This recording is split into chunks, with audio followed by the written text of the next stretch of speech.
IPL 2025 సీజన్‌లో Delhi Capitals అదిరిపోయే ఆరంభాన్ని అందుకుంది. అయితే గెలవాల్సిన మ్యాచ్‌లో లక్నో సూపర్ జెయింట్స్ మాత్రం ఓటమి పాలైంది. అది కూడా 19వ ఓవర్‌లో ఆ జట్టు కెప్టెన్ అయిన రిషబ్ పంత్ చేసిన తప్పిదం కారణంగానే ఒక్కసారిగా ఉత్కంఠభరితంగా సాగిన మ్యాచ్‌లో ఢిల్లీ క్యాపిటల్స్ ఒకే ఒక్క వికెట్ తేడాతో గెలుపొందింది. అయితే నిజానికి అసలు ఏం జరిగింది అనేది కనుక చూసుకున్నట్టయితే లక్నో సూపర్ జెయింట్స్ జట్టు చాలా అద్భుతంగా బ్యాటింగ్ చేసింది.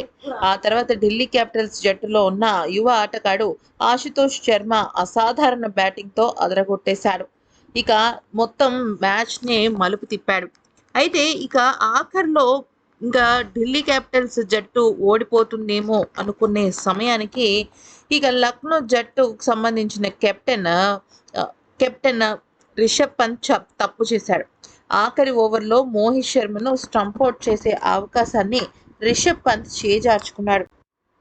దాంతో గెలవాల్సిన మ్యాచ్‌లో లక్నో సూపర్ జెయింట్స్ ఓటమి పాలైంది.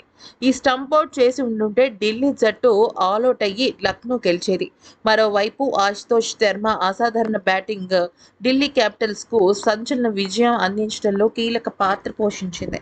అసలు ఈ మ్యాచ్ ఎలా స్టార్ట్ అయింది అంటే ఈ మ్యాచ్‌లో ముందుగా బ్యాటింగ్ చేసిన లక్నో జట్టు నిర్ణీత 20 ఓవర్లలో 8 వికెట్లకు 209 పరుగుల భారీ స్కోర్ చేసింది. మిచెల్ మార్ష్, నికోలస్ పూరన్ ఇద్దరూ కూడా విధ్వంసక బ్యాటింగ్‌తో చెలరేగారు. మిచెల్ మార్ష్ 6 సిక్స్‌లు, 6 ఫోర్లతో 72 పరుగులు చేస్తే నికోలస్ పూరన్ కూడా 30 బంతుల్లో 6 ఫోర్లు, 7 సిక్స్‌లతో 75 పరుగుల విధ్వంసకర బ్యాటింగ్‌తో రాణించారు.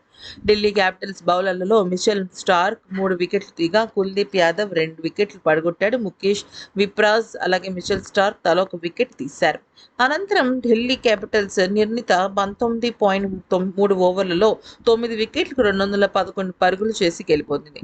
ఆశుతోష్ శర్మ, అజయ్ హాఫ్ సెంచరీతో రాణించగా విప్రాజ్ నిగమ్, ట్రిస్టన్ స్టబ్స్ ఇద్దరు కూడా చాలా అద్భుతమైన కీలకమైన ఇన్నింగ్స్ ఆడారు. అయితే ఆఖరిలో రిషబ్ పంత్ కనుక తీయాల్సిన టైంలో కరెక్ట్‌గా వికెట్లు తీసుండుంటే అంటే ముఖ్యంగా మోహిత్ శర్మ వికెట్లు తీసుండుంటే ఆలౌట్ అయిపోయి ఇక ఢిల్లీ జట్టు ఓటమి పాలయ్యేది. ఇక శార్దూల్ ఠాకూర్ లక్నో సూపర్ జెయింట్స్ బౌలర్‌లో 2 వికెట్లకు, మణిమరన్ సిద్ధార్థ్ 2 వికెట్లు, దిగ్వేష్ రతి 2 వికెట్లు, రవి బిష్నాయ్ 2 వికెట్లు తీశారు. ఇక ఆఖరి ఓవర్‌లో మోహిత్ శర్మను స్టంప్ ఔట్ చేస్తే మొత్తం మారిపోయేది. అయితే ఆశుతోష్ శర్మ మాత్రం చాలా అద్భుతంగా రాణించాడు. ముఖ్యంగా చెప్పాలంటే తను అదరగొట్టే పెర్ఫార్మన్స్ ఇచ్చాడు. ఇక రిషబ్ స్టబ్స్ 22 బంతుల్లో ఓ 3 సిక్స్‌లతో రాణించగా, అలాగే విప్రాజ్ నిగమ్ కూడా 39 పరుగుల కీలకమైన ఇన్నింగ్స్ ఆడారు.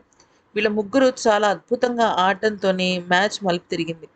ఇక అంతకు మునుపు లక్నో జట్టు బాగా రాణించినప్పటికీ కూడా ఇక్కడ మిగతా వాళ్ళందరూ రాణించడము చాలా అద్భుతంగా మారింది. ఇక ఆశుతోష్ శర్మ 31 బంతుల్లో 5 ఫోర్లు, 5 సిక్స్‌లతో 66 పరుగులతో నాట్ ఔట్‌గా నిలిచాడు.